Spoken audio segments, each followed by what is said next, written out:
आपण बघू शकता हा हायवे, खूप असा सुंदर असा हायवे बघू शकता घोडबंदरचा. त्याच्यात तुम्हाला दोन्ही रस्ते भेटतील, ऑफ रोडिंग आणि हे पण नॉर्मल.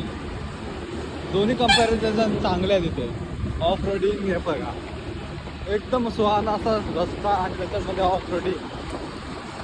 यासाठी खर्च झालेला होता साधारणपणे, तो अंदाजा नाही माझी पण मला हरकत नाही आहे.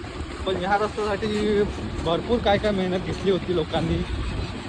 20-20, 30-30 मिनटं थांबत होते घोडबंदर रस्त्यासाठी. हा बघा रस्ता, तो सध्याची अवस्था आणि परिस्थिती बघू शकता त्या रस्त्याची काय झाली आहे. या रस्त्याची अवस्था मध्ये मध्ये असे खड्डे हे ते करून ठेवले, खूप अशी फालतूगिरी रस्त्याची. कोणा पण थांबू शकत नाही या रस्त्याचा. घोडबंदर रस्ता हे बघा, पुन्हा ऑपरेटिंग चालू. हा रस्ता घोडबंदर रस्ता आणि ही त्याची ट्रॅफिक पण. काय सांगायचं आणि काय बोलायचं, काय सांगू शकत नाही ते.